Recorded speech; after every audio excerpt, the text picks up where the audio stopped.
tal? ¿Cómo están? Les doy la bienvenida a Pasos Perdidos. Primera semana del mes de mayo, un mes importante en la Argentina. Va a haber muchas elecciones en este mes y también importante aquí en la Cámara de Diputados, ya ingresando a una segunda parte del año, ya ingresando al segundo trimestre y trabajando también fuerte en función de los acuerdos que se puedan hacer en estos meses respecto, bueno, al recambio electoral, ¿no? Que va a ser en el mes de octubre, las elecciones nacionales, y ahí la Cámara de Diputados pondrá en juego la mitad de sus bancas. Así que todos los diputados y diputadas están trabajando en ese sentido y vamos a repasar hoy también la agenda de la semana y las discusiones políticas que van atravesando la actualidad aquí en la Cámara de Diputados. También la posibilidad de hablar con algunos legisladores para que nos cuenten en qué proyectos están trabajando y cómo van viendo también la articulación de las fuerzas políticas aquí en los distintos debates que hay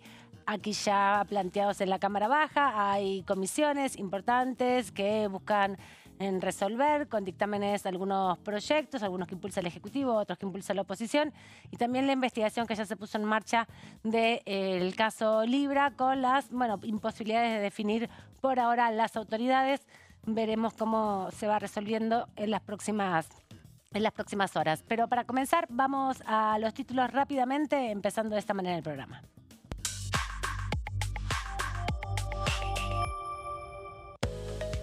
Régimen penal juvenil, se reunirá el plenario de comisiones para dictaminar en la jornada de mañana.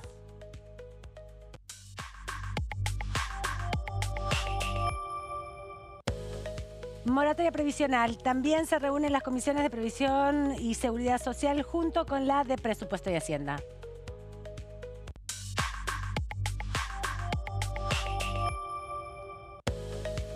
El Senado trata ficha limpia. El proyecto, que cuenta con media sanción de la Cámara de Diputados, podría ser ley esta semana.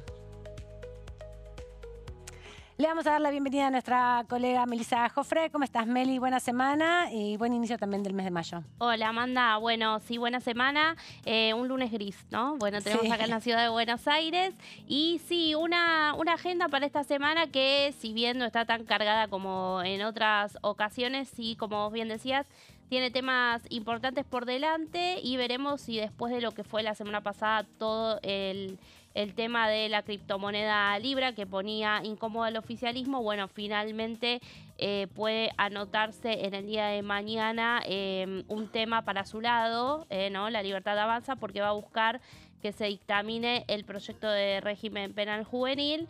Y bueno, y esta semana también habrá sesión en el Senado, aunque están llegando ahora algunas novedades desde Casa Rosada respecto de la votación de ficha limpia, así que veremos qué pasa del otro lado de Pasos Perdidos. Bueno, de esto vamos a hablar todo el día, Meli, nuestra hora y media de programa, pero ya tenemos un diputado aquí en los estudios de Diputados TV, así que lo presentamos. Ricardo Herrera, diputado de Unión por la Patria de La Rioja. ¿Cómo estás? Bienvenido. ¿Qué tal, Amanda? Melissa, ¿cómo están? Muy buenas tardes a todos. ¿Cómo están ustedes? Aquí con esta semana de actividades, bueno, decíamos, va a haber un debate sobre el régimen penal juvenil mañana, después de muchos intentos de reunir el plenario de comisiones para dictaminar.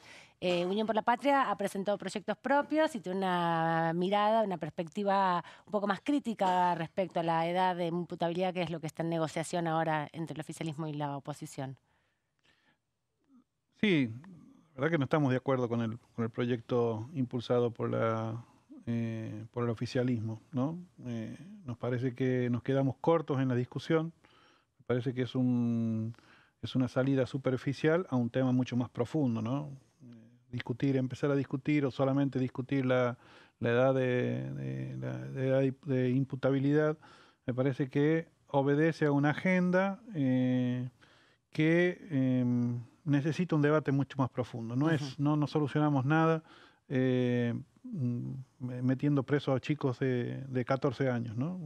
De 13 años, 14 años. Me parece que en ese sentido creo que el debate entre la solución o entre la salida de la imputabilidad o la salida penal que tiene este proyecto de ley y esta discusión, hay un montón hay varios pasos que podrían llegar a tratarse o podrían llegar a abonarse en la discusión y que harían mucho más rico el debate, ¿no? Pero hace La muchos años inclusión que se está social. discutiendo el tema Exactamente. y no se llega a una conclusión. Porque la salida, me parece, porque no se están debatiendo, se debaten las causas, perdón, las consecuencias y no las causas. Ujú.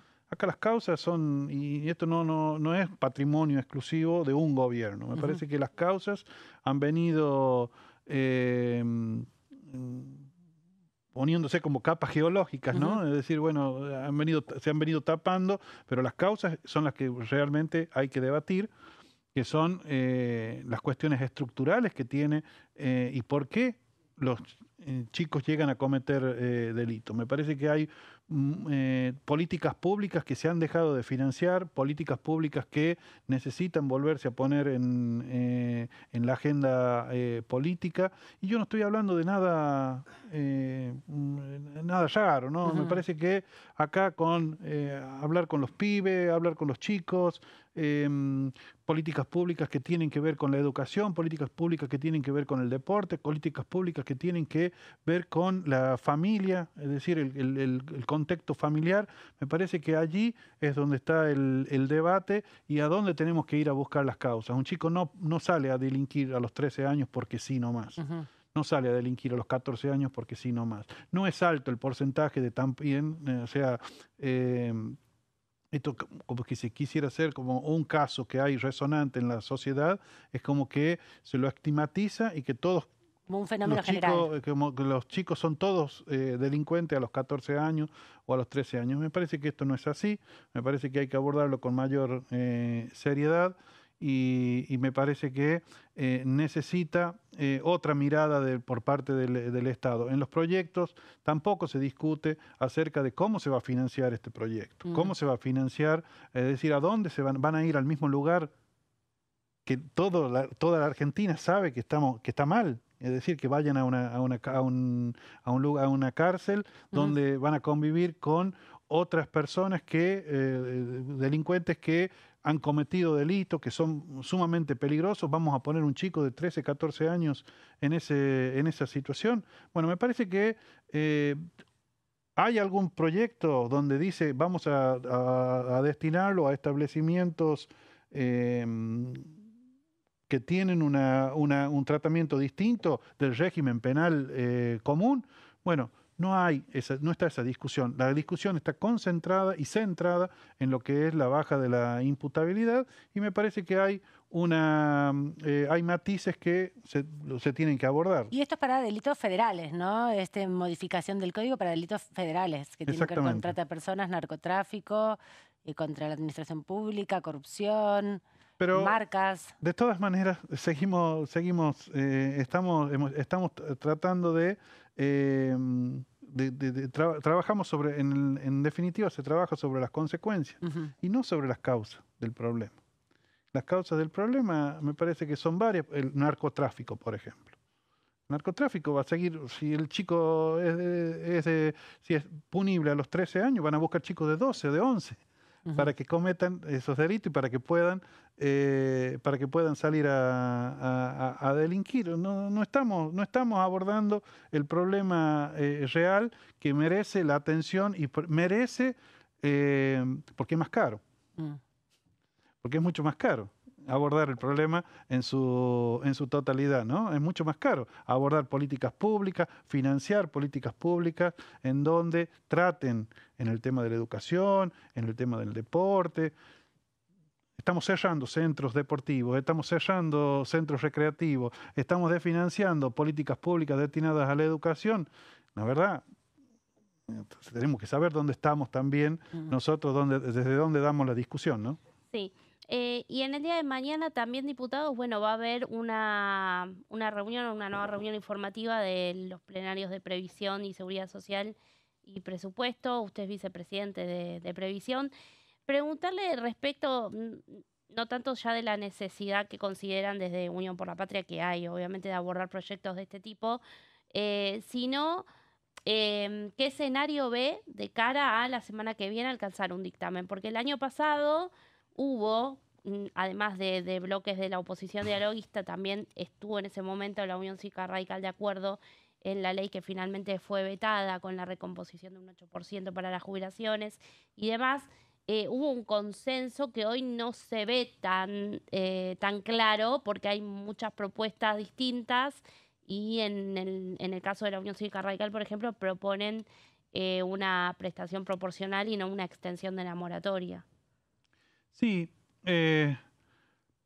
hay 21 proyectos más o menos, pero la mayoría los podemos agrupar en 3 grupos, ¿no? 3 grandes grupos, que uno es el incremento del bono, otro es la prórroga de la moratoria previsional y otro es el de la prestación proporcional, ¿no? Que creo que es el diputado Mazot, la diputada Torres, me parece que también van por ese lado esos proyectos. Yo espero, sí coincidimos entre todos que hay una necesidad que es de prestarle nuevamente atención o seguirle prestando atención a al tema de los jubilados. Esto es un tema que la verdad atraviesa a toda la sociedad, no podemos hacernos los distraídos, hemos venido presenciando jornadas, la verdad, muy tristes los días miércoles acá en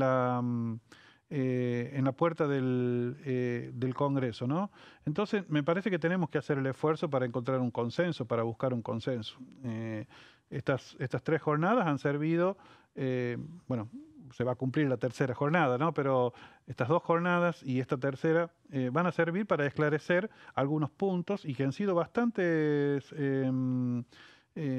positivas. En ese sentido, la presencia de muchos expositores, especialistas algunos, gente que ha tenido mucha relación con las políticas públicas llevadas adelante en gobiernos anteriores y que sabe de lo que estamos hablando, bueno, que han planteado la necesidad de recomponer el haber de los jubilados, actualizar el bono y darle una salida a lo que es la moratoria previsional. O sea, entendemos de que 9 de cada 10 mujeres y 7 de cada 10 varones hoy actualmente no se pueden jubilar. Hay un universo de 240.000 personas que este año no se pueden jubilar en la República Argentina. En ese sentido, entendemos que hay críticas a lo que es la moratoria previsional, pero tampoco podemos dejar librada a su suerte, como Estado Nacional, a estas 250.000 personas a hoy. En el 2025 seguramente se irá incrementando este número a medida en que esto siga prorrogado y no haya ninguna política pública o no haya ninguna herramienta del Estado que favorezca a esta. Yo lo entiendo, perdón, déjeme terminar la idea. ¿Es una solución temporal? Sí. ¿Hay que rediscutir el sistema previsional en algunos aspectos y profundamente? Sí, también. Hasta mientras tanto, ¿qué hacemos? Hasta mientras tanto, pareciera ser que la prórroga de la moratoria previsional, es una de las herramientas. Pero desde el oficialismo y algunos otros sectores de la oposición plantean que ya existe una herramienta y una alternativa que es la PUAN, que es un porcentaje menor del haber jubilatorio mínimo y que está justamente destinada y se aprobó en el año 2017 en un contexto también de mucha conflictividad en las inmediaciones del Congreso para aquellas personas que no tienen los aportes jubilatorios. Sí. Esa es la respuesta que dan permanentemente. Sí, pero no es una jubilación propiamente dicha, es una jubilación de menor calidad porque no se hereda, no es una jubilación que se hereda, no es una jubilación que tenga los servicios sociales que tiene una jubilación propiamente dicha. Me parece, y en la crítica que se le hace a la moratoria, es que es no contributiva. No, al contrario, la gente paga su jubilación, está en cerca de 29.000 pesos la jubilación por el pago de la moratoria previsional, a contrario de la PUAM, que sí sale de aportes del Tesoro Nacional, que sí es un subsidio a la vejez, la PUAM. Me parece que, y aparte, hay un tema de la edad en la PUAM. Estas personas que cumplen 60 años, las mujeres especialmente, que cumplen 60 años este año, tendrán que esperar 5 años para poder acceder a la PUAM. Y una vez que se accede a la Porque la PUAM, PUAM- tampoco se puede volver a, digamos, se puede acceder después si uno sigue trabajando y aportando a la seguridad social. Y a diferencia de la jubilación por moratoria, la PUAM tiene impedimentos. Uno de ellos es el que usted me está diciendo, que es no pueden Sí. trabajar, no se les puede hacer, no pueden tener ningún trabajo formal o no pueden. Registrado. Entonces, me parece que hay que revisar, hay que rediscutir. Hay proyectos que tratan sobre este tema. El proyecto de Victoria Tolosa Paz trata de este tema. El proyecto de Nicolás Massot también Modifican la abordan este PUAM tema, y modificando también- la PUAM, permitiendo de que se puedan trabajar. Bueno, son, a ver, modificaciones que se le va haciendo al sistema hasta encontrar un sistema para rediscutir. Creo que el proyecto de Torres habla de esta creación de comisión para poder entre todos rediscutir el sistema Reforma. previsional argentino. Y en este plazo que hoy ya no hay moratoria, por ejemplo, una mujer de 60 años, pero con 19 años de aportes, ¿puede hacer un reclamo porque sus años ya los tiene aportados y de Claro. alguna manera no le está... Mire, tengo entendido de que puede comprarlos pagando de contado. Una suma que hoy prácticamente nadie puede pagar. Claro. Arriba de O los sea, 3 millones, 4 poner la millones de pesos. diferencia que faltan para los 30 Sí. años de deporte, pero son como 11 años, es un montón en definitiva. Entonces, me parece que estamos ahí. Porque ya ingresó sus aportes al sistema claro. y de alguna manera no le está... Y proporcionalmente mucho más de lo que le falta aportar. Y no es una decisión individual aportar El al pago es de sistema. contado. El pago es de contado. Pero me parece que no es la solución. No, porque claro. se tiene que terminar endeudando o tiene Sí. que recurrir a un prestamista o tiene que recurrir en una situación de vulnerabilidad. Que la verdad no podemos como Estado darle esa darle esa solución, ¿no? Sí. Me parece que tenemos que había herramientas y hay herramientas por parte del Estado en los proyectos, por ejemplo, algo que se nos criticó el año pasado, que no teníamos fuente de financiamiento. En los proyectos de Nicolás Massot, por ejemplo, tiene la fuente de financiamiento. Sabemos que hay gastos tributarios que se pueden disponer para que el Estado Nacional pueda financiar esto, ¿no? La moratoria tiene en el presupuesto prorrogado, tiene una fuente de financiamiento. Está financiado, o sea, tiene fuente de financiamiento. Si bien está desfasado, porque es una moratoria que se generó en el año, y un presupuesto que se generó en el año 2022 para regir en el 2023 y que ahora está prorrogado, pero tenía fuente de financiamiento.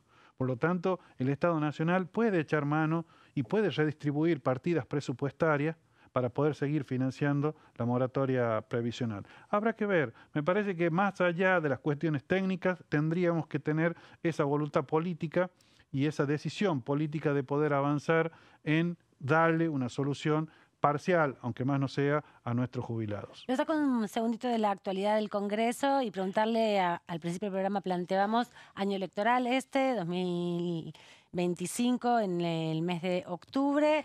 Bueno, también la provincia de La Rioja va a elegir diputados nacionales. ¿Cómo está la discusión? ¿Estamos muy anticipados para ese debate? Sí, el haberse prorrogado las PASO, el haberse suspendido, sí. el haberse suspendido las PASO hace que la discusión electoral se estire un poquito más. Me parece que hoy en la provincia de La Rioja hay algunos temas que necesitamos solucionar o que necesitamos prestarle mucho más atención. El tema de los docentes, el tema de nuestros trabajadores, el tema de nuestro parque industrial, que está muy venido a menos. Afectado por las políticas. Afectado por las políticas públicas. Nosotros tenemos un parque industrial donde el peso importante que tiene el parque industrial es el sector textil.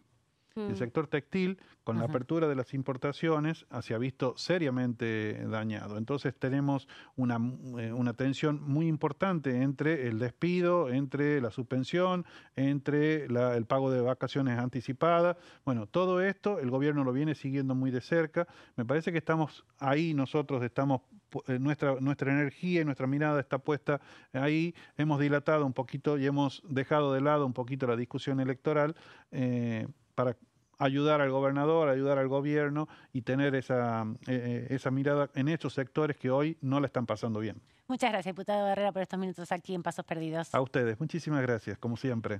Diputado Ricardo Herrera, justamente de la provincia de La Rioja, con él hablábamos de lo que va a ser también parte, Meli, de lo importante este año, que son las elecciones de octubre para cambiar la mitad de la Cámara de Diputados y un tercio del Senado, y todas las elecciones que se van haciendo provinciales a lo largo de estos meses. Sí, bueno, el domingo que viene ya tenemos elecciones en 4 provincias: Salta, Jujuy, Chaco, Jujuy, y me falta una más, que la otra vez te acordás que también sí, de las 4 nos acordábamos 3, San Luis, ahí está. Me salió. Sí, y bueno, y después dentro de ya 2 semanas, el 18 de mayo, las elecciones aquí en la Ciudad de Buenos Aires, que concentran por estas horas toda la atención, ¿no?, de la política. Así que bueno, veremos cómo se dan esas contiendas, primeramente camino a octubre. Claro, octubre, que es el gran momento para la Cámara de Diputados. Muchos diputados son candidatos también en sus provincias a legisladores, lo hemos visto también en Santa Fe con la constituyente, que dentro de muy pocas semanas va a comenzar también con su trabajo,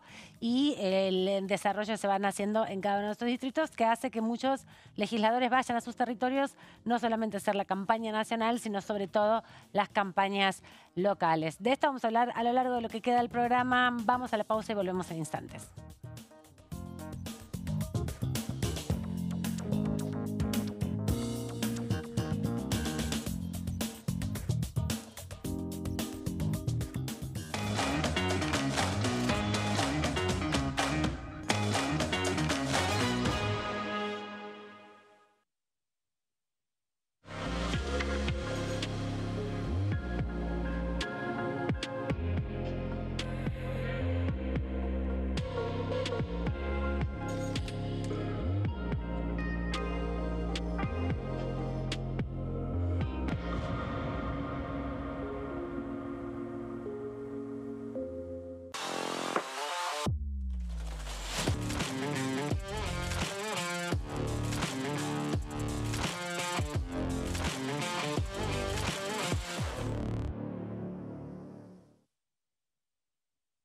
En este momento, millones de niños y niñas tienen desnutrición severa.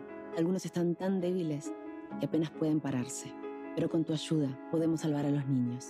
Este alimento terapéutico listo para usar está lleno de vitaminas y nutrientes esenciales que ayudan a los niños y a las niñas a recuperarse de la desnutrición.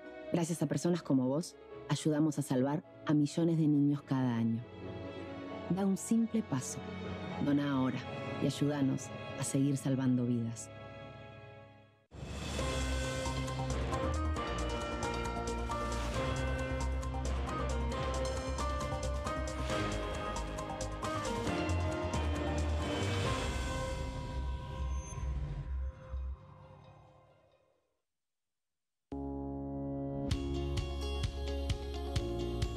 La Cámara de Diputados tiene 257 miembros. Los diputados debaten y sancionan leyes que rigen en todo el territorio nacional. Algunas de las más importantes son el presupuesto de gastos generales del Estado, el Código Civil, el Código Penal, la forma en que se rige el trabajo, las jubilaciones, entre tantas otras. Además, controla y hace un seguimiento de las políticas del Poder Ejecutivo a través de la visita de diferentes funcionarios o el pedido de informes, así como la posibilidad de realizar juicios políticos a los funcionarios. La duración de los mandatos de los diputados es de 4 años y pueden ser reelegidos indefinidamente. Desde el momento en que asumen y hasta el final de su mandato, no pueden ser acusados, interrogados judicialmente, ni molestados por las opiniones o discursos que imitan desempeñando su mandato. Son requisitos para ser diputado tener al menos 25 años, 4 años de ciudadanía argentina y haber nacido en la provincia por la que se postula o haber residido en ella los 2 años precedentes. Se agrupan en bloques que expresan partidos políticos o afinidad ideológica. Existen también los monobloques integrados por un solo diputado.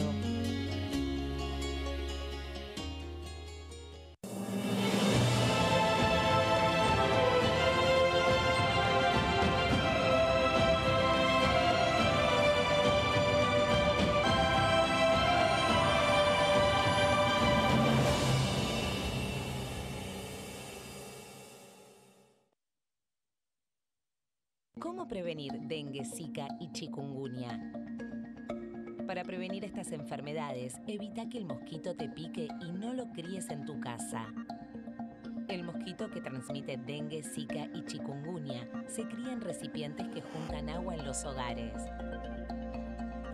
Da vuelta o tapa los objetos que puedan acumular agua o eliminalos si no los usás.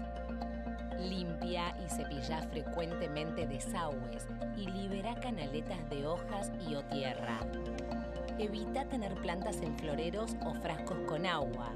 Limpia y rellena con arena los portamacetas.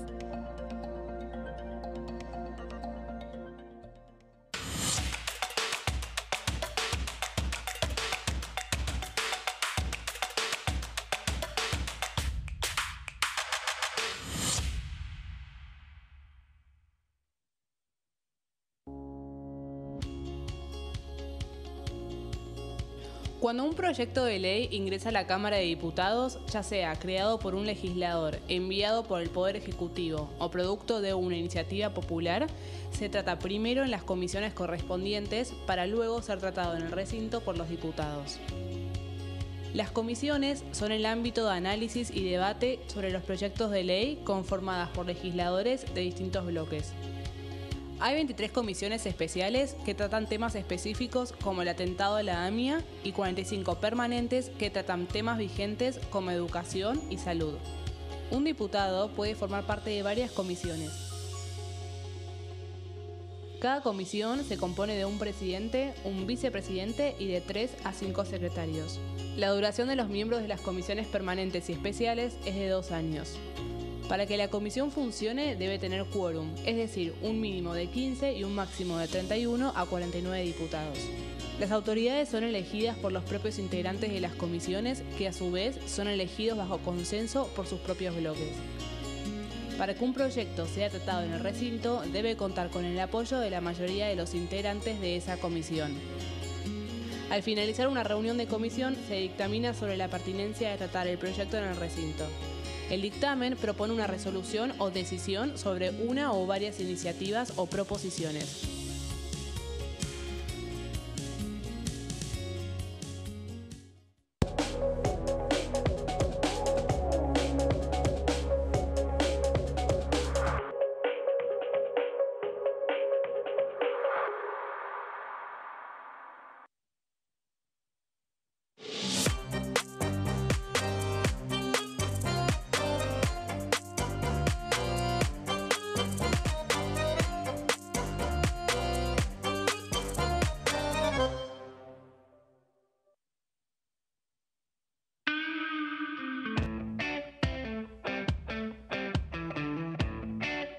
¿Cómo es tu historia, la de los Todero en Neuquén?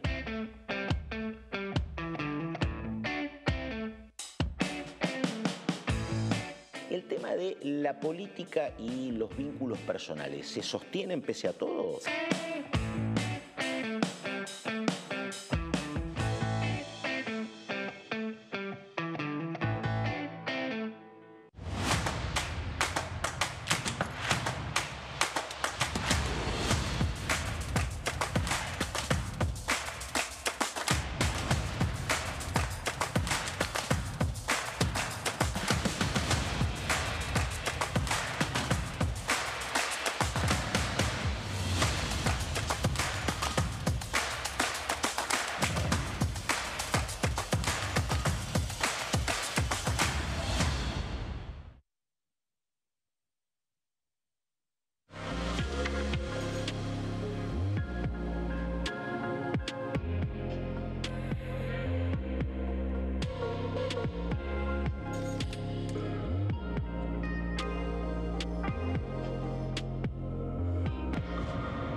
Continuamos aquí en Pasos Perdidos. Mañana mucha actividad en la Cámara de Diputados desde las 10 tempranito con una comisión bicameral y lo más importante va a ser a la tarde con el plenario de las comisiones justamente de legislación penal, legislación general, menores, niñez y adolescencia. también la Comisión de Presupuesto y Hacienda para esta definición del régimen penal juvenil. Pero vamos a hablar de otros los proyectos que va a estar muy en boga en las próximas semanas, porque será luego de los emplazamientos que se hicieron para el tratamiento de la moratoria previsional, así como también de los proyectos que tienen que ver con declarar la emergencia en discapacidad, que será tiempo para que la Comisión de Presupuesto y Hacienda pueda debatir alguna actualización presupuestaria para el sector universitario. Y Meli, trajiste para compartir en un ratito nada más un proyecto que tiene que ver con esto de Dania Tabela. Sí, Dania Tabela y Maximiliano Ferraro, Amanda, diputados de Democracia para Siempre y de Coalición Cívica. También hay diputados de Encuentro Federal que estaban firmando este proyecto. Y bueno, es como un déjà vu, ¿no? Del año pasado estos temas. Sí. Tema jubilaciones, tema universidades, vuelve la cuestión del financiamiento universitario después de que el año pasado se vetara una ley. Hablamos de los 2 vetos más importantes que hubo y también referido obviamente a la cuestión presupuestaria. Bueno, se vuelve a presentar un proyecto en el que exponen estos diputados en sus argumentos que atravesamos de nuevo una situación de emergencia para las universidades nacionales. Hace poquitos días se cumplió un año de la gran marcha. El 27 de abril. 23 de abril, sí.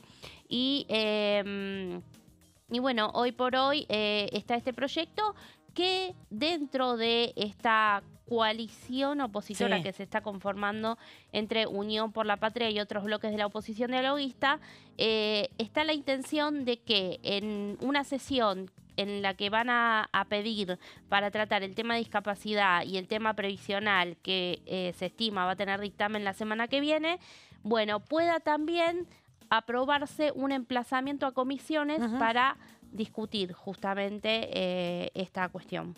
De todo esto vamos a hablar en un minuto porque ya tenemos en conexión a nuestro próximo diputado y lo presentamos de este modo.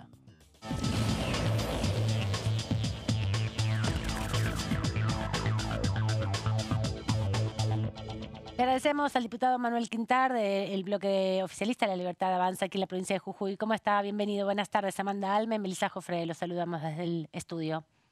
¿Qué tal? Bienvenido. Acá yo un poquito en el campo, pero estoy acá. Perfecto, diputado.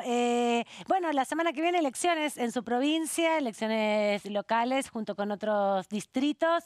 Es el segundo momento de cara a un año electoral muy importante. ¿Nos puede anticipar cómo viene la campaña del oficialismo allí en la provincia? Bueno, la verdad que una campaña muy corta, muy dura, por ahí quizás no compartimos nosotros en haber desdoblado las elecciones porque implica un gasto enorme para la provincia, en la cual nuestra provincia no está en condiciones de afrontar un costo de esas características, ¿no? Más o menos sale entre 4 y 5 mil millones de pesos desdoblar las elecciones y todo fue hecho con la especulación quizás de Gerardo Morales y el gobernador Sadir, al cual le responde de tratar de buscar alguna ventaja política y que la figura del presidente Milei de La Libertad Avanza en otra acciones, ¿no? Pero bueno, estamos acostumbrados a ese tipo de maniobras acá en la provincia y estamos muy firmes y con muy buenos candidatos para dar una buena pelea. O sea que la semana que viene estaremos todos pendientes de esa instancia electoral. Hubo en Santa Fe, que fue la primera instancia electoral que se transitó este año, una sorpresa grande, importante respecto a el ausentismo. Es otro tipo de elección, estos son los candidatos específicamente, ya no una interna abierta, ya no para constituyentes. ¿Qué análisis hace respecto a la expectativa de la cantidad de concurrencia a los comicios? ¿Hay una preocupación, una mirada? Hay dos cuestiones que veo que son bastante diferentes a lo que pasó en Santa Fe. La primera que entiendo yo es que, a ver, acá se está discutiendo la mitad de la Cámara de Diputados de la provincia y la mitad de todos los consejos deliberantes. O sea, es realmente una elección muy importante porque va a cambiar el rumbo político de la provincia. No te olvides que en esta provincia tanto el peronismo como el radicalismo son socios. Acá no existe una oposición seria que diga o que ponga un límite al poder de Gerardo Morales y sus socios y el gobernador. Entonces creo que esta es un matiz muy diferente a lo que pasa en Santa Fe. Y por otro lado, un hartazgo enorme que hay en la provincia de Jujuy después de las elecciones provinciales del 2023, donde Carlos Sadir fue electo como gobernador. hubo una pueblada por la reforma totalmente inconsulta de la Constitución provincial, donde se llevaron puesto a todo el mundo, y bueno, y eso pasó factura, donde la Libertad Avanza arrasó las 3 elecciones siguientes, las PASO, las generales y el balotaje, con lo cual quedó un sabor amargo decir, che, estos tipos que los elegimos, después nos modificaron la Constitución, nos perjudicaron a un montón, y bueno, creo que hay una suerte de necesidad de equilibrar la Cámara de Diputados. Por eso creo que va a ser muy, muy interesante esta elección, porque realmente puede llegar a marcar un quiebre en la política provincial.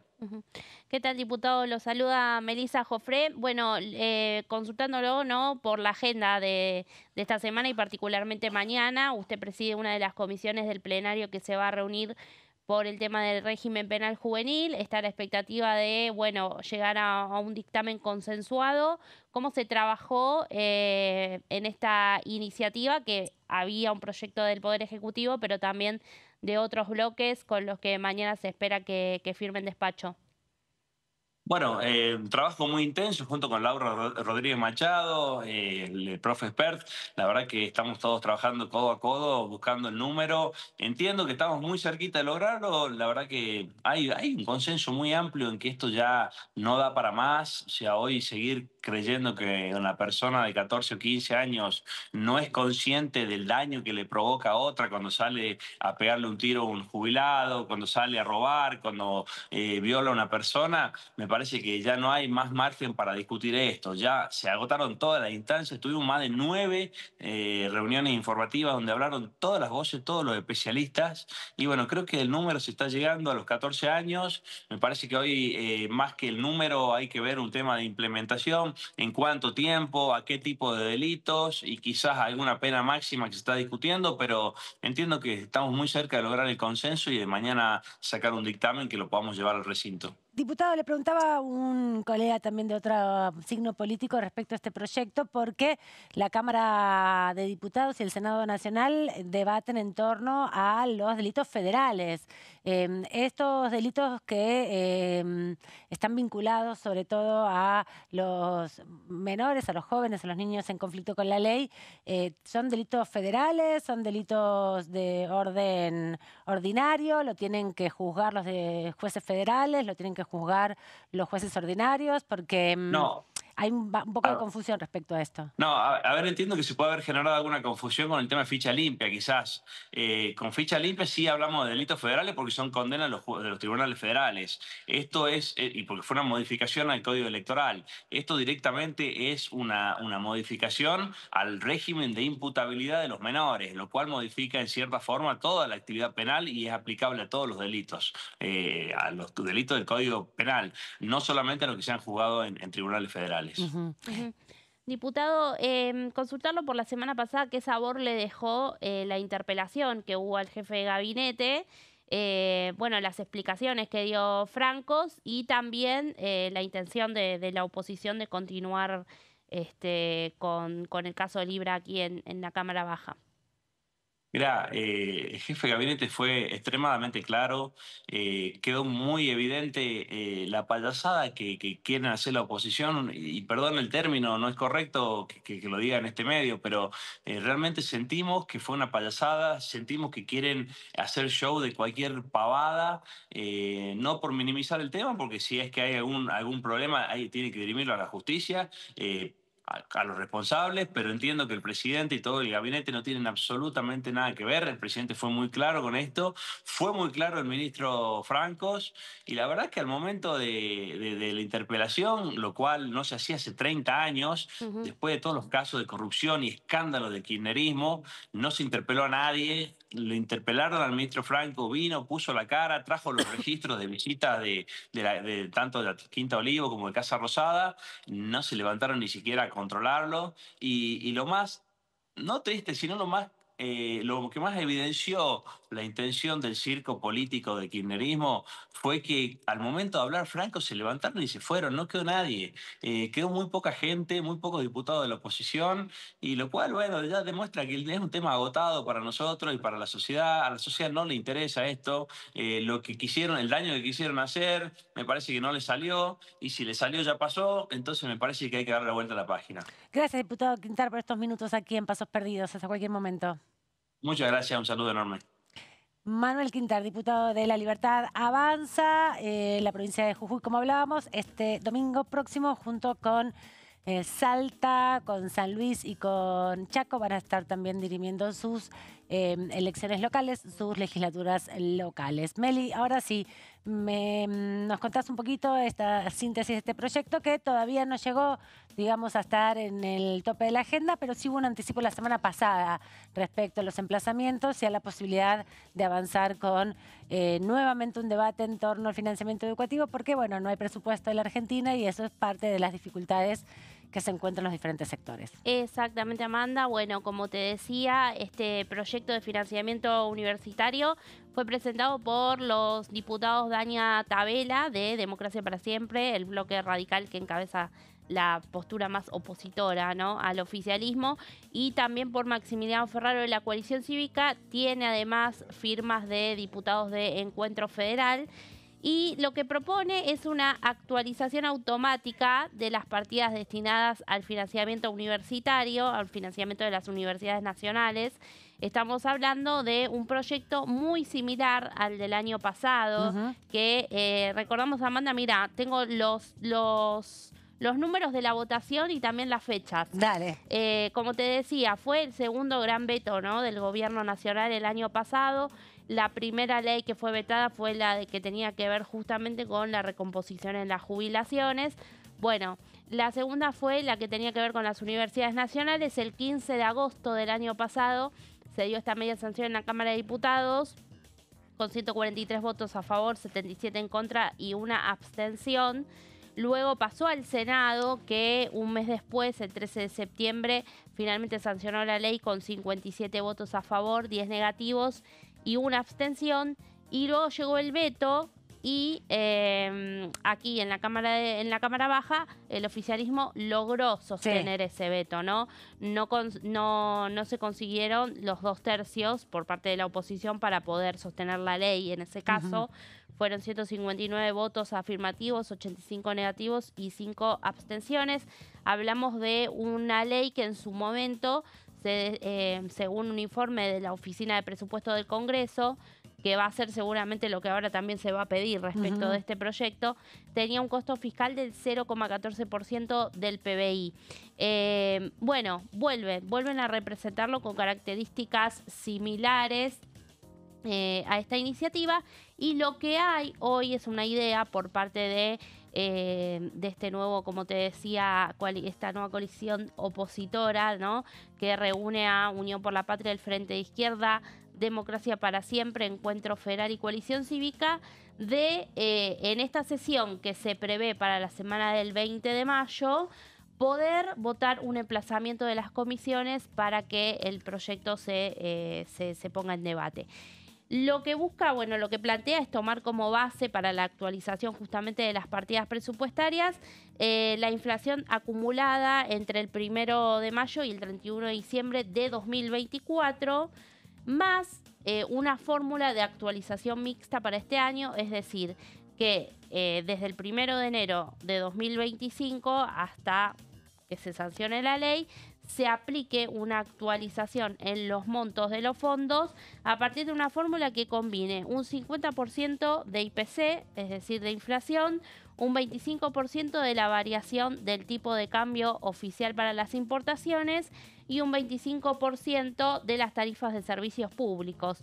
Tarifas que, recordemos, era algo de lo que se ponía sobre la mesa, algo de lo más importante, el costo que tenían justamente los servicios públicos en las casas de altos estudios, la situación que se atravesaba, ¿no?, el año pasado con, bueno, respecto justamente de tener que pagar esas tarifas.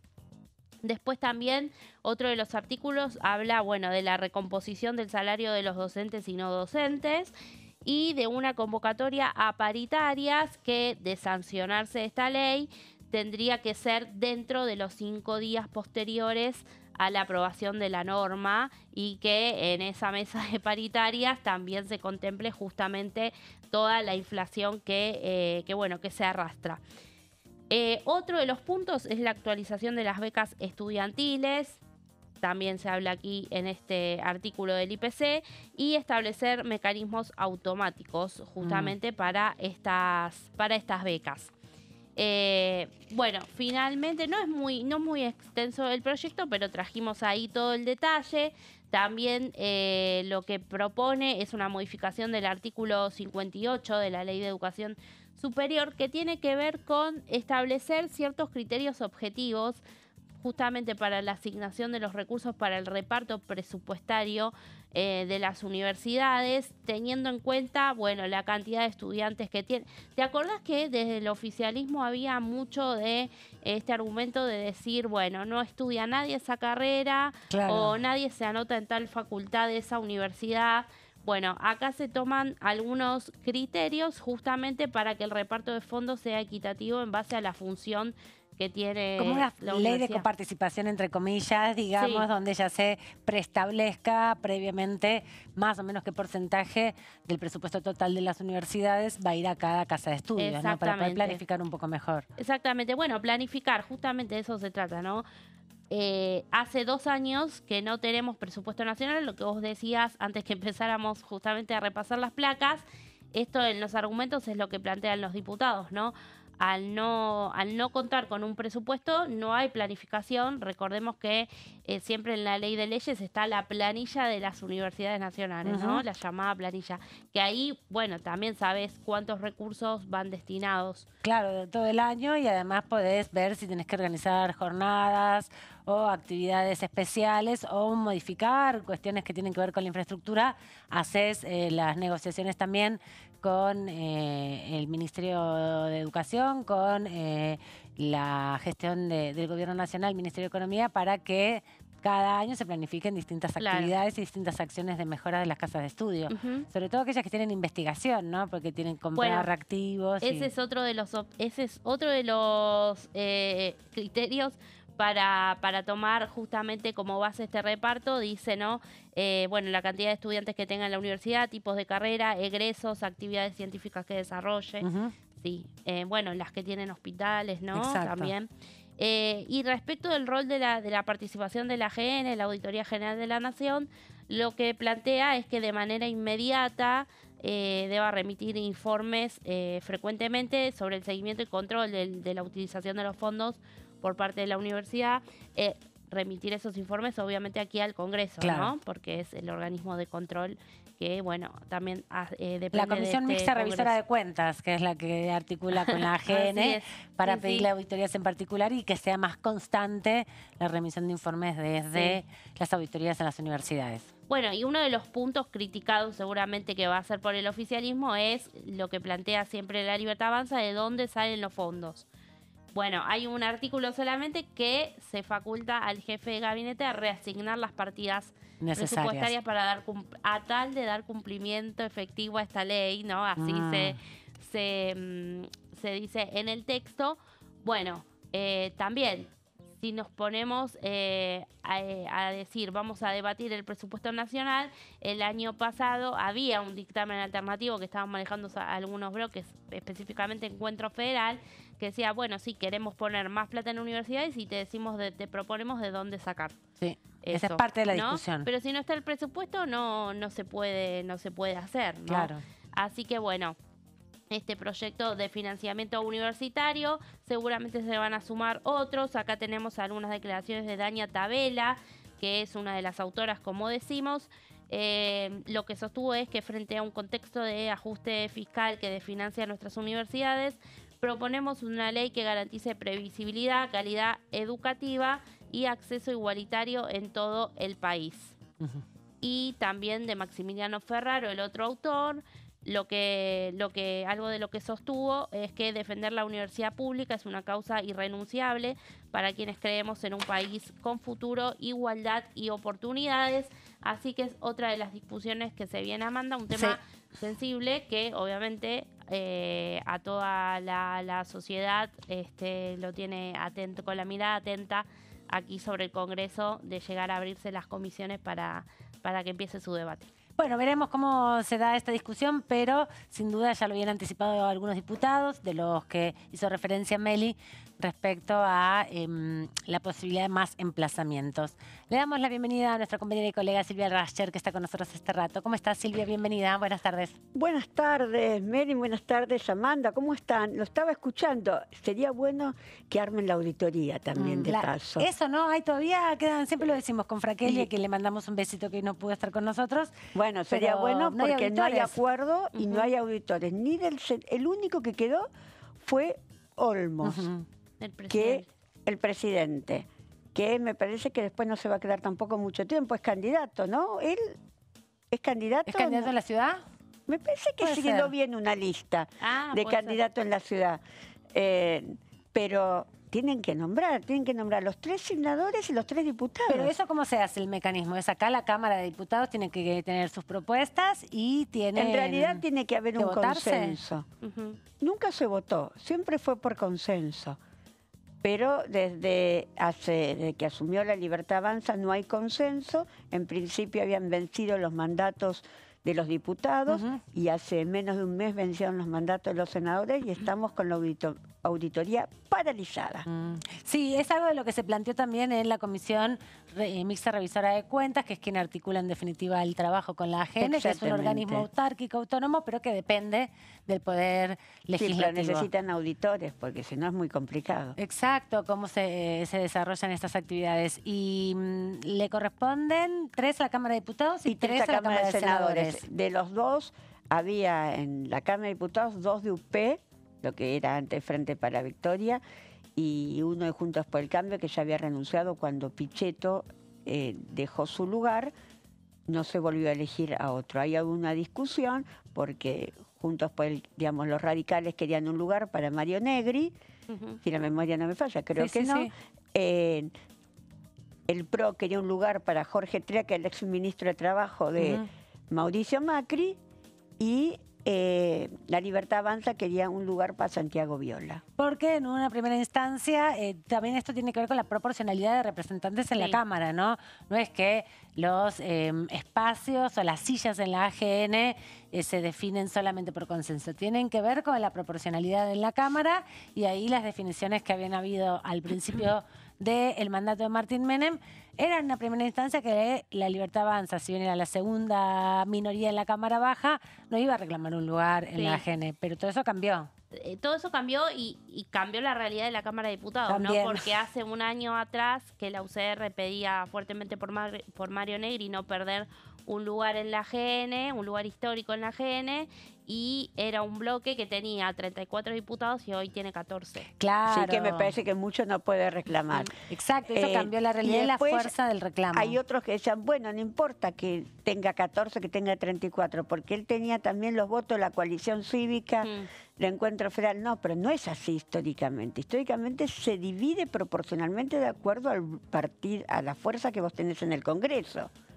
Esa es la representación. De eso vamos a hablar ahora en un ratito y otros temas aquí en Pasos Perdidos, pero es hora de irnos nuevamente a la pausa para transitar en un minuto nada más nuestro último bloque de la jornada.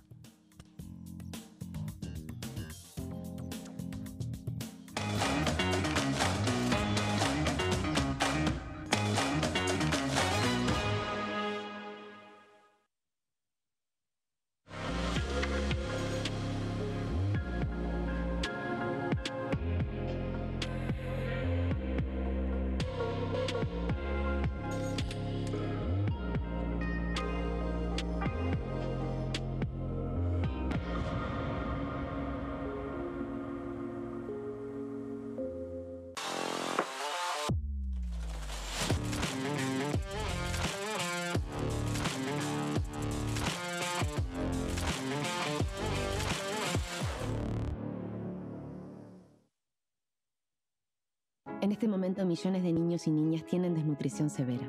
Algunos están tan débiles que apenas pueden pararse. Pero con tu ayuda, podemos salvar a los niños. Este alimento terapéutico listo para usar está lleno de vitaminas y nutrientes esenciales que ayudan a los niños y a las niñas a recuperarse de la desnutrición.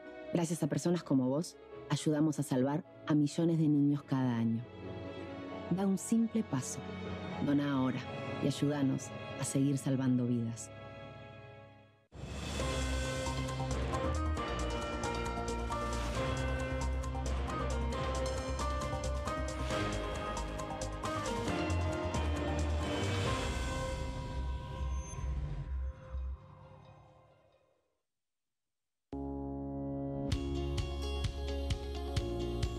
La Cámara de Diputados tiene 257 miembros.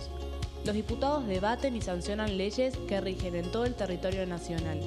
Algunas de las más importantes son el presupuesto de gastos generales del Estado, el Código Civil, el Código Penal, la forma en que se rige el trabajo, las jubilaciones, entre tantas otras. Además, controla y hace un seguimiento de las políticas del Poder Ejecutivo a través de la visita de diferentes funcionarios o el pedido de informes, así como la posibilidad de realizar juicios políticos a los funcionarios. La duración de los mandatos de los diputados es de 4 años y pueden ser reelegidos indefinidamente. Desde el momento en que asumen y hasta el final de su mandato, no pueden ser acusados, interrogados judicialmente, ni molestados por las opiniones o discursos que imitan desempeñando su mandato. Son requisitos para ser diputado tener al menos 25 años, 4 años de ciudadanía argentina y haber nacido en la provincia por la que se postula o haber residido en ella los 2 años precedentes. Se agrupan en bloques que expresan partidos políticos o afinidad ideológica. Existen también los monobloques integrados por un solo diputado.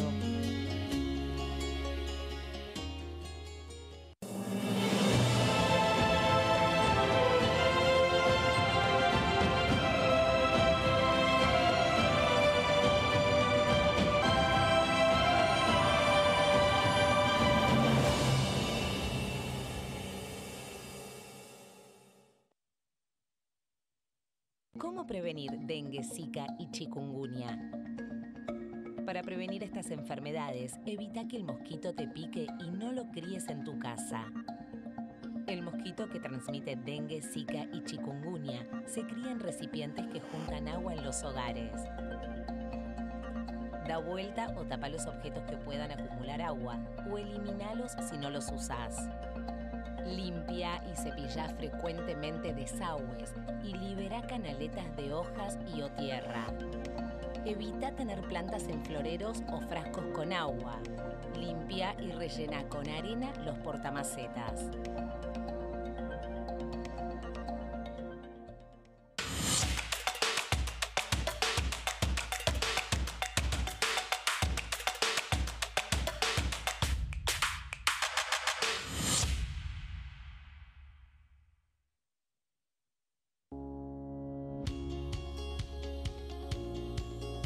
Cuando un proyecto de ley ingresa a la Cámara de Diputados, ya sea creado por un legislador, enviado por el Poder Ejecutivo o producto de una iniciativa popular, se trata primero en las comisiones correspondientes para luego ser tratado en el recinto por los diputados. Las comisiones son el ámbito de análisis y debate sobre los proyectos de ley conformadas por legisladores de distintos bloques. Hay 23 comisiones especiales que tratan temas específicos como el atentado a la AMIA y 45 permanentes que tratan temas vigentes como educación y salud. Un diputado puede formar parte de varias comisiones. Cada comisión se compone de un presidente, un vicepresidente y de 3 a 5 secretarios. La duración de los miembros de las comisiones permanentes y especiales es de 2 años. Para que la comisión funcione debe tener quórum, es decir, un mínimo de 15 y un máximo de 31 a 49 diputados. Las autoridades son elegidas por los propios integrantes de las comisiones, que a su vez son elegidos bajo consenso por sus propios bloques. Para que un proyecto sea tratado en el recinto, debe contar con el apoyo de la mayoría de los integrantes de esa comisión. Al finalizar una reunión de comisión, se dictamina sobre la pertinencia de tratar el proyecto en el recinto. El dictamen propone una resolución o decisión sobre una o varias iniciativas o proposiciones.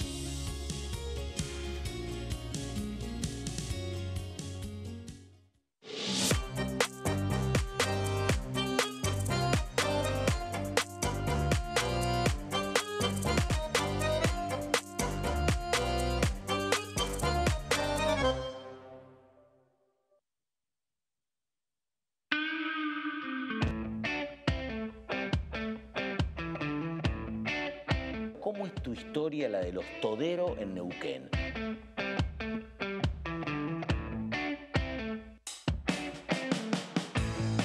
El tema de la política y los vínculos personales, ¿se sostienen pese a todo?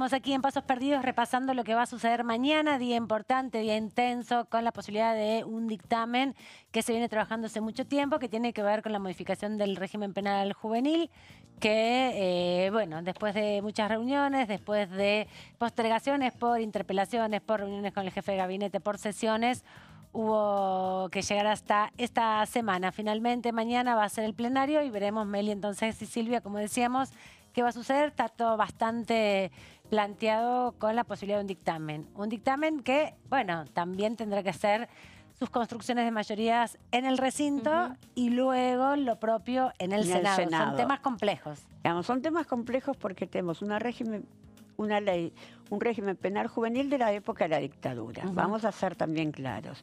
El tema divide las aguas, no solo divide las aguas por bloque, divide las aguas dentro de los bloques. Si es bueno, si es malo, bueno, el presidente de la Pastoral Social ayer dijo que no estaba de acuerdo en que se baje la edad de imputabilidad. Pero inclusive hasta en el frente, en Unión por la Patria hay diferentes posiciones, pues los diputados que responden a Massa están a favor de bajarlo a 14 años. Ya no era 13, ya era 14. Bueno, y me parece que lo que tienen que discutir es todo lo del medio. ¿Qué pasa en los casos que no son delitos graves, sino que son delitos menores, que no van a ir a la cárcel? ¿Cómo va a ser cómo se lo va a incluir a ese adolescente? ¿Cómo se lo va a ayudar a que no pueda ir a delitos mayores? ¿Cuál va a ser el apoyo familiar que se le va a dar? Me parece que hay mucha tela para cortar en este sistema. Sí, la graduación, digamos, de las penas y también respecto de si va a haber una diferenciación en los menores, ¿no? Al bajar la edad a 14... entre los de 14 y los de 16, digamos. Entre 14 y 18. Y los de 16 a 18, claro. Exactamente, sí. Eso de alguna manera puede ser que se prevea, porque bueno, recordemos que en estos proyectos en general lo que hay son medidas complementarias. En cualquiera de los casos está prohibida la reclusión perpetua, claro, ¿no? Del por supuesto. menor. Y además, bueno, también es que esto es una de las situaciones que la oposición más plantea, ¿no? La calidad hoy por hoy de los institutos de menores donde son alojados. Claro, los centros de detención, ¿no? Exactamente. Que no son centros de detención, porque son centros de alojamiento. Hay que hacer un centro de detención específica para los menores que cometen delitos graves. Exactamente. Claro. Y también lo que nos decía hace un rato el diputado Herrera, con quien tuvimos la posibilidad de hablar, Silvia, antes de que vos llegues, que estaba sentado también ahí en ese mismo lugar, nos decía la cuestión presupuestaria, ¿no? Que era uno de los limitantes más grandes porque, bueno, estamos en un proceso donde desde el Ejecutivo Nacional se plantea que el Estado tiene que reducirse, se plantea un régimen de ajuste mucho más profundo y allí la pregunta o el gran interrogante sobre cómo se financiará una política de este tipo.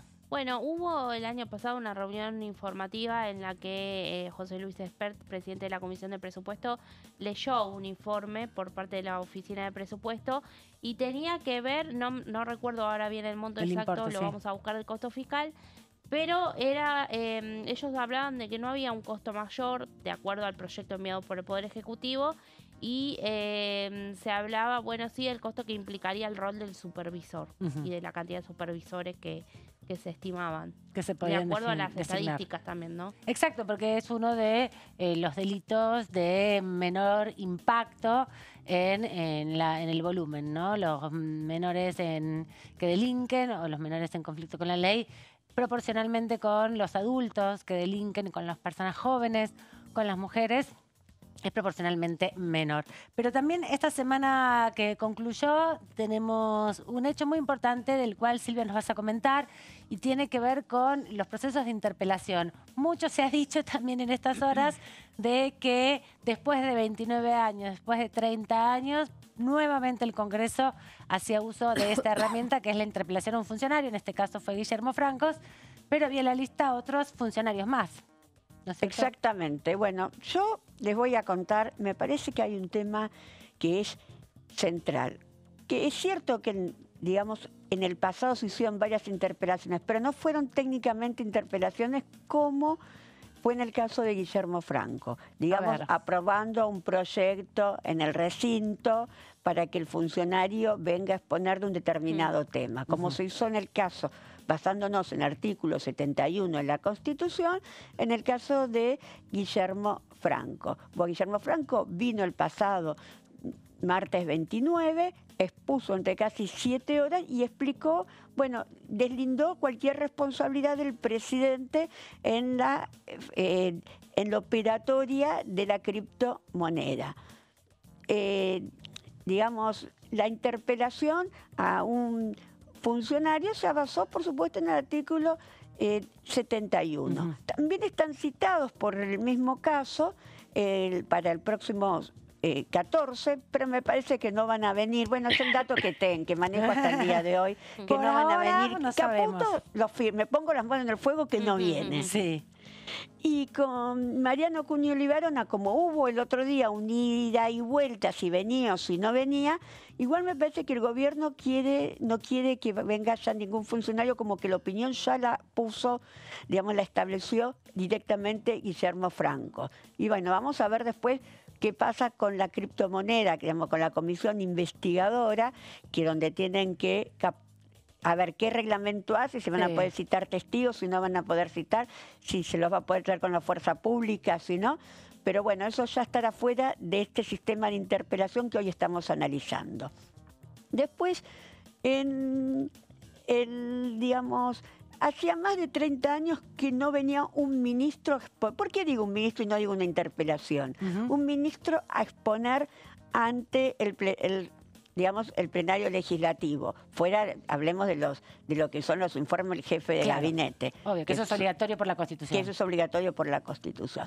El último, uno de los últimos en la Cámara de Diputados, que fue el 23 de agosto de 1995, vino Domingo Cavallo. Pero vino porque el señor se plantó afuera en la puerta del Congreso y dijo, quiero venir a exponer ante la Cámara de No es que Diputados. lo citaron, no hicieron el mismo mecanismo que ahora. No lo citaron por el artículo 71. Dijo, él quería hablar en contra de Alfredo Chabrán. Y le dijo a su bloque que él quería venir. Entonces vino, habló, quería parar la privatización en ese momento del Correo Argentino y quería fundamentalmente expresar su lucha que tendría contra Alberto Chabrán, que era el dueño de lo que decían que podía ser el futuro dueño de una privatización del Correo Argentino, y aparte iba a ser como un gran...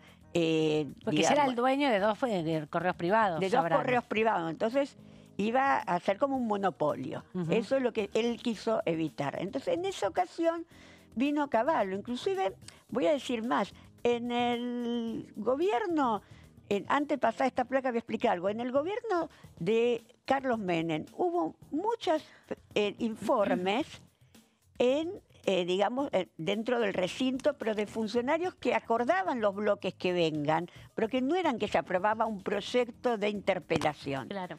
Ahora sí, vamos a ver un poquito, analizar qué pasó en el gobierno de Cristina Fernández de Kirchner desde el 2007. Porque en el 2005, después lo voy a contar, hubo un pedido de interpelación aprobado en el plenario legislativo, pero el funcionario no vino. Que sí que hay antecedentes de funcionarios que no vinieron. Bueno, pero estamos ahora en las presidencias de Cristina Fernández de Kirchner y Alberto Fernández. Y Alberto Fernández. En las presidencias de Alberto Fernández y Cristina Fernández, prácticamente no vino ningún funcionario. ¿Hubo pedidos? Sí, hubo muchos pedidos. ¿Cuántos pedidos hubo? Hubo más de 3.000 pedidos que nunca se aprobaron en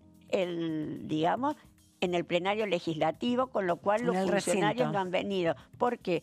Por las denuncias de corrupción en la obra pública, por lo que pasó con el vicepresidente, cuando fue el tema de la imprenta.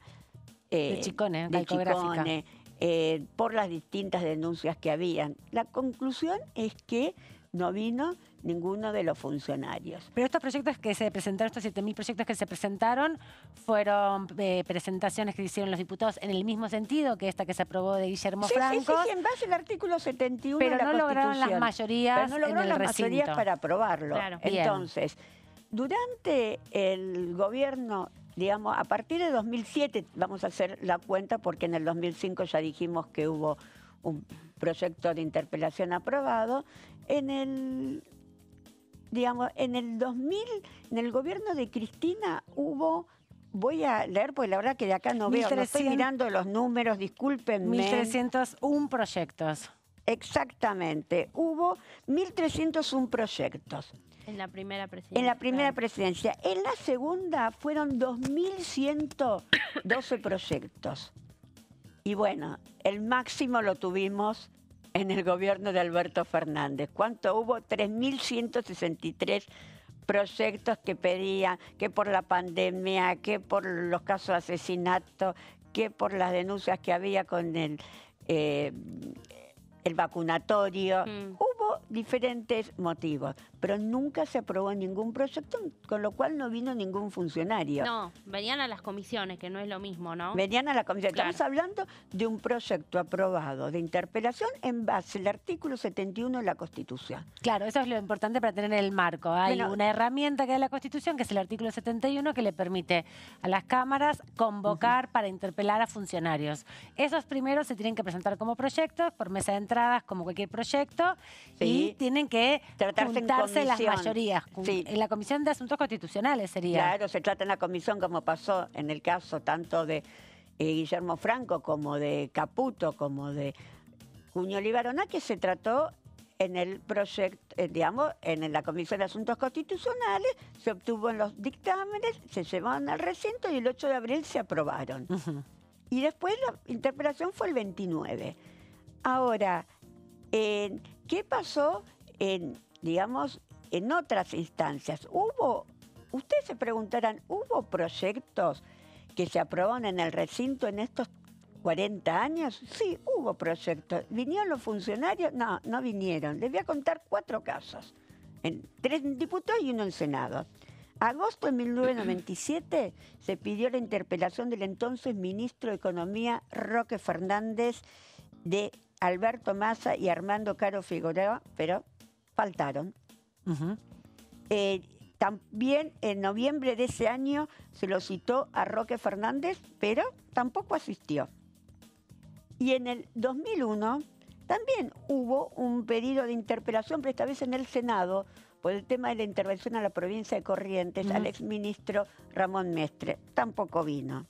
Y en el 2005, ya en el gobierno de Fernández Kirchner, se lo quiso interpelar al ex canciller Rafael Bielsa, no vino. O sea que el último en venir fue Cavallo en el 95, como vos nos contabas, en el contexto en que no fue una interpelación, sino que es la referencia última que todo el mundo hizo en estas últimas semanas, sino que fue una decisión propia de, en ese momento, el bloque peronista, que era mayoritario también, era no sé otra si quería el bloque peronista que venga, pero él quiso venir. Se plantó y vino.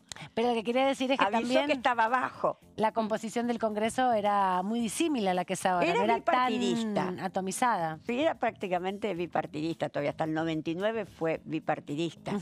Empezó a ser ampliarse cuando empezó la alianza y ahí era un grupo de bloques que se unificaron en la alianza. Bueno, ahí cambió el sistema parlamentario. Pero ¿qué pasó? ¿Lo sancionaron? No, no lo sancionaron. ¿Qué es lo que puede pasar si no vienen los ministros? ¿Qué puede pasar? Que le quieran proponer un juicio político por incumplimiento de sus funciones. Puede pasar. Es una facultad que tiene el Congreso. Es una facultad que tienen los diputados de promover un juicio político. ¿Tienen los 2/3? No, no los tienen. Pero pueden hacer una instalación mediática y decir, bueno, si consiguen la mayoría para aprobarlo en la Comisión de Juicio Político, cuando se constituya y tenga porque está en litigio las autoridades, no está definido quién es el presidente. Lo pueden hacer. Pueden pedirle a la justicia que obligue a los funcionarios a venir. Sí, la justicia lo va a hacer.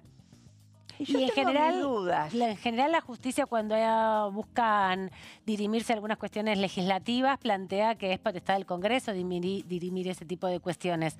Hay que ver si, bueno, en algunas se mete, ¿no? Porque el Consejo de la Magistratura finalmente se metió respecto a quién le correspondía o no. Se metió porque el presidente de la Corte, ahora sin que ofenda a nadie, quiso ser el presidente del Consejo de la Magistratura. Sigue siendo. Y lo es. Pero, digo, solo en esa instancia, porque en otros pedidos de intervención judicial dicen, bueno, esto es una decisión del Pleno, el Pleno es soberano, el Congreso tiene que definir sus cuestiones. En general tiene que ver con eso. Cuando hubo reclamos por el reglamento, cuando hubo reclamos por el tema de la pandemia, de cómo se habían tratado determinadas leyes, ¿se acuerdan en la pandemia? Sí, claro. ¿Y qué dijo la justicia? Es un problema del Congreso. Acá va a decir, es un problema entre el Poder Ejecutivo y el Poder Legislativo. ¿O no?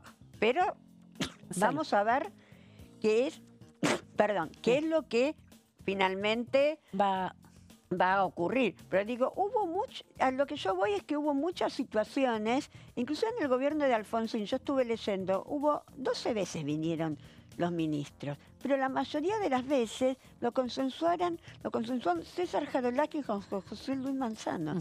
Bueno, se aprueba... Los jefes de los oficialismo y la oposición. Se aprueba y va a ser citado para tal fecha, y venía el ministro. Sí, bueno, también hay que decir que cambió con la reforma constitucional del 94 un poco también esta relación entre el Ejecutivo y el Legislativo, se consolidó esta idea también de herramientas para el Parlamento para que pudiera convocar de otra manera a los funcionarios, pero tiene que ver en definitiva con algo que siempre dice nuestro compañero Fernando Fracchelli, es la construcción de mayorías. Vos podés presentar y tener 1.500 proyectos pidiendo la interpelación de un funcionario, pero si no tenés las mayorías para que lo apruebe, podés seguir presentando proyectos, pero no vas a lograr que el funcionario vaya, por más que se presenten los proyectos. Acá hubo una construcción de mayoría que logró esto. Veremos si logra otras cosas. Por ahora insisten en que el 14 sería una segunda audiencia, una segunda posibilidad, una segunda instancia para que... Están citados para el 14. Hay que ver si el 14, sabiendo que no van a venir, se definen otras cuestiones que quedan pendientes, que una es las autoridades de la comisión investigadora por el tema del el CryptoGate, digamos la criptomoneda. Hay que ver cómo se resuelve ese empate de 14 y 14, a ver si lo hacen en el recinto, quién junta la mayoría, o si finalmente, que yo creo que es lo que puede llegar a pasar, si se busca un candidato que no venga de Unión por la Patria ni de La Libertad Avanza. Veremos las negociaciones que hay hasta ese momento. Están sucediendo ahora esas negociaciones, en estos días. En estos días, sí. Como dice Silvia, también, bueno, si llega al recinto, por supuesto, esta cuestión para resolverse allí la presidencia de esa comisión, tendrá que ponerse, ¿no?, la oposición también de acuerdo, porque había algunos diputados que planteaban, bueno, que hay que hacer una interpretación de la resolución que en su momento se votó y que volverían sobre la cantidad de miembros, y otros dicen, no, ya está, la cantidad de miembros es esta, miremos hacia adelante y de una vez resolvamos las autoridades, aunque sea dentro del recinto, sin tener que hacer esa cuestión interpretativa que un poco no se sabía bien cómo se podía plantear. Y lo que pasa es que los reglamentos establecen criterios generales y también establecen pautas y excepciones. Y después, bueno, es una casa política, ¿no? También el Congreso, hay muchos antecedentes como Silvia nos trae también a la mesa para tener en cuenta que no es que en cada momento que aparece una situación se resuelve, es igual. Claro, o se resuelve de una manera... determinada. Bueno, hay antecedentes y hay pujas de poder, ¿no? Porque estamos viendo un Congreso distinto al de aquellos tiempos, al de los últimos años, totalmente atomizado y con un oficialismo que es ultra minoría. Claro, totalmente. Eso también es lo que se veía al principio de la gestión de Javier Milei. En estas ocasiones tiene su peso, ¿no? Lo vimos también cuando se aprobaron las leyes que tienen que ver con ampliación de presupuestos y bueno, luego también la estrategia de las mayorías que permitió al gobierno nacional sostener el veto de esas leyes. Lo vemos con los emplazamientos. Esta gestión ha afrontado una serie de emplazamientos de distintos proyectos. La gestión anterior también, porque también había mayorías escuetas, ¿no? El oficialismo tampoco podía frenarlo. La idea de los emplazamientos recién surgieron en el gobierno anterior. Ahí empezaron el tema de los emplazamientos. A mí me parece un sistema anormal totalmente. Me parece anormal que se cierren las comisiones y que tenga que haber emplazamientos. Claro. Digo, a lo largo de la experiencia que tengo acá en la Cámara. Claro, esto son estrategias que se dan en cada contexto por el acuerdo, ¿no? Por la voluntad, porque no se puede justamente entre oficialismo y oposición construir una agenda que, bueno, deje un poco De conformes a coincidencias. todos. Entonces van por todo. Exactamente. Igual digo, siempre los presidentes de la Comisión de Presupuesto, digo, porque lo veo hace 40 años que es igual. Todos planchan la comisión. Por La abren supuesto. cuando les conviene. Sí, es Digo la que no comisión- es algo nuevo que inventó José Luis Esper. Es algo que lo ha hecho Sí, por eso, todos la los tiene, presidentes. por eso la tiene el oficialismo, ¿no? Las de gobernabilidad. Como ¿Cuántas pasa veces abrió la comisión Luciano Laspina? Ahora, no digo, ya no quiero, Carlos en Heller, que fue el Cambiemos, en último. Cambiemos, no claro. quiero ir a, qué sé yo, al primer presidente de la comisión de presupuesto. ¿Saben quién fue el primer presidente? No. ¿Quién fue? El papá de un periodista amigo nuestro, Rubén Rabanal. Fue el primer Mirá. presidente que falleció estando en su gestión. Mira vos. Bueno, estos datos también nos encantan acá en Pasos Perdidos, así que podemos hacer un recuento de cómo han funcionado distintas comisiones que son fundamentales. La de juicio político que está en crisis todavía hoy acá porque tiene que definirse sus autoridades. Hubo una Exactamente. votación, no hubo un reconocimiento de la presidencia de la Cámara cuando se intentó hablar la última vez. No recordemos esa sesión porque fue bochornosa en términos de Sí, la por confrontación favor. física que se dio hace mucho que no se veía en el Congreso.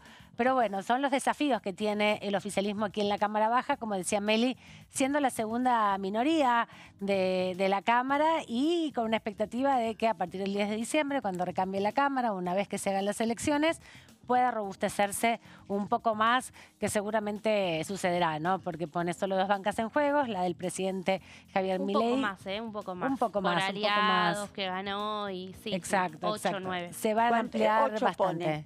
8 pone en juego con los Ahí está, aliados. 8. 8, justo 8 son. Con los aliados, con los que volvieron, con los... No, los que están ahora en el bloque de la Libertad Avanza Claro, son sí. 9, pero no eran 8 y ahora son 9 porque Omodeo termina Claro. también. Exactamente. De eso vamos a hablar en las próximas semanas, porque en los próximos días, perdón, porque tenemos muy próximas el proceso electoral, las definiciones de las candidaturas, si bien para las nacionales que son en octubre faltan algunas semanas, algunos meses se van a ir definiendo con las próximas semanas las elecciones de las provincias, que también van marcando el ritmo. Quienes ganen en sus distritos van a ir marcando por ahí sus ausencias Sí. aquí en la Cámara Alta. Gracias, Silvia. Te vemos el viernes nuevamente. Sí, el viernes. Bien, muy bien. Muchas gracias por toda la información, Meli, también el miércoles para contigo. Nos vemos, Amanda. Y bueno, mañana, ojo en la ciudad, día complicado, se ratificó el paro de colectivos. Así que bueno, bien, para veremos. saberlo y estar atentos con el movimiento. Sí. Aquí nos despedimos. Hasta mañana. Ha sido todo en Pasos Perdidos. Quédense en la continuidad informativa de Diputados Televisión.